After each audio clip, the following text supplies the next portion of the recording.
Hi everyone! Welcome to our step-by-step tutorial for how to add your information to the Dewis Cymru Health and Wellbeing Directory. Today we're going to guide you through the process step by step.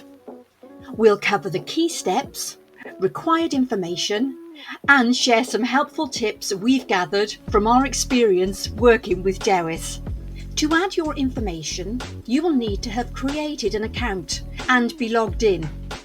If you haven't already done this, then you can check out our account creation tutorial. You can confirm you're logged in by checking the top left corner of the page, where it should say Signed in as. Starting on the home page, go to Manage Resources and then Add a Resource. This will bring you to the page creation form. The form is divided into 5 stages. Each stage discusses key information people want to know about your service. The more information you include in each step, the better your page will look, and the more informed people will be about what you do. If there are any issues with the information you've entered, an error message will appear in red. This message will clearly outline what needs to be fixed or completed before you can proceed. For this tutorial, we're going to be using an example page we made earlier. The only difference between our page and the one in front of you is that ours has information pre-filled compared to your blank form. This is to show the sort of information you should include on your page. The first step is all about describing your service, informing people about what you do, who your service is for, and how they can access it. This is your opportunity to let people know exactly what you do. Start by selecting the category that best fits your service. Each category includes a short description to help guide your choice. Categories are intentionally broad to ensure every service has a place. If none seems suitable, choose something else. It's important to know if your service involves working with children, people in care, or providing social welfare advice. It's essential to select an appropriate category as these require additional information. Once you've selected your category, you will need to add the name of your service, group or event. Consider how your name will appear alongside similar pages. A more distinctive name can help attract more visitors and let people know a little bit more about you just by glancing at your name. You'll then be asked whether your service is voluntary, community-based, or part of the third sector. This is a required question. If you are part of the third sector, your service may also be promoted on the Info Engine directory. Now it's time to write your service description.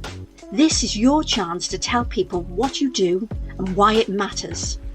Include as much relevant information as possible to help people understand what you offer and how to get involved. You can reuse content from your website or social media to save time. Next, you'll be asked if there are any eligibility requirements for your service. This could include age restrictions, required equipment, or anything else people need to know before taking part. For example, the Dewis Cymru Directory is only available online. If you run out of space within the main description, you can move relevant information to this second text box, opening space for you to include all the information you want. In the second section, Contact, we'll guide you through adding your contact information and social media details.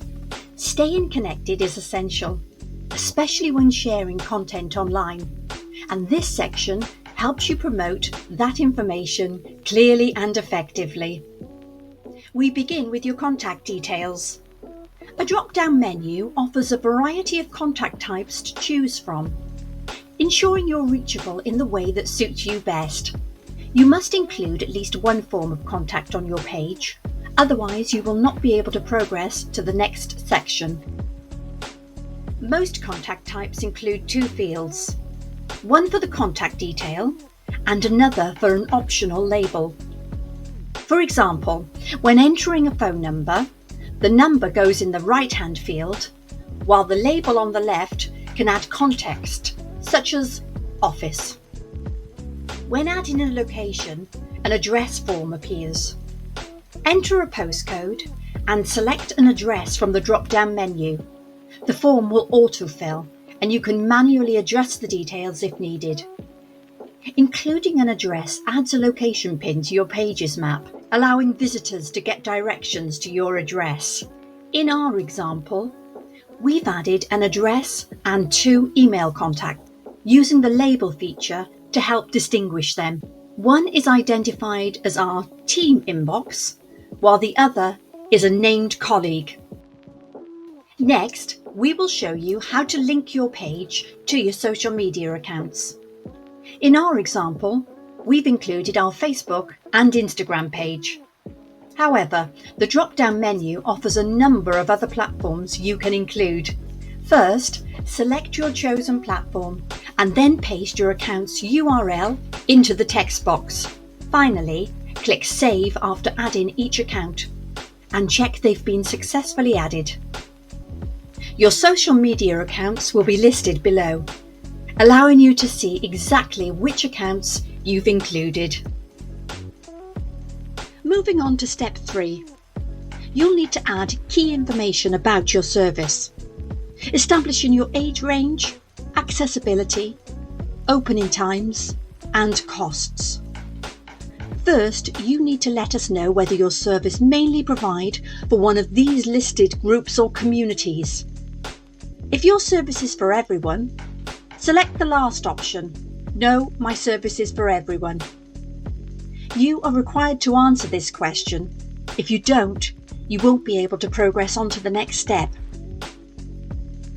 Once you've answered the previous question, please indicate the age range your service is for and specify whether you work in English, Welsh or bilingually, and also if you can support British Sign Language.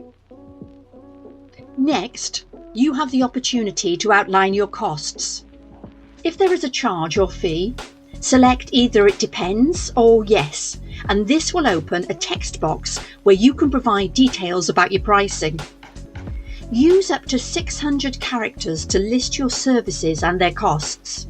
If your pricing details exceed this limit, direct people towards your website or social media for more information.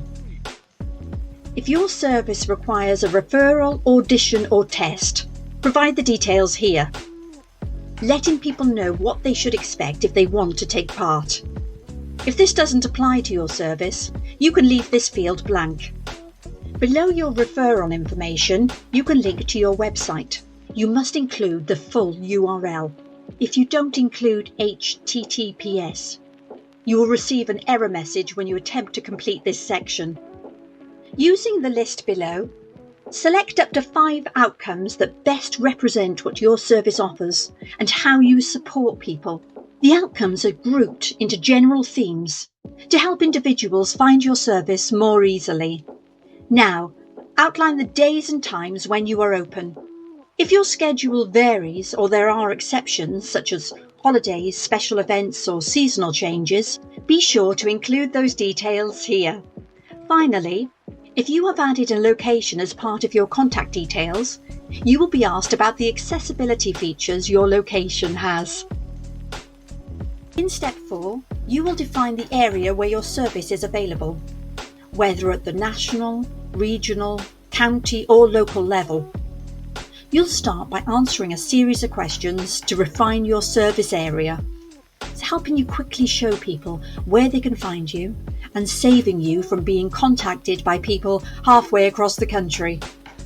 For local services, a map will display districts within the county.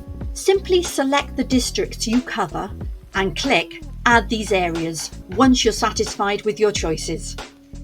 If your service spans multiple regions, you can repeat this process as many times as needed. There's no limit to the number of areas you can add, ensuring an accurate representation of your service coverage. In the final step, Publish, you are given a date 6 months from the day you're creating this page.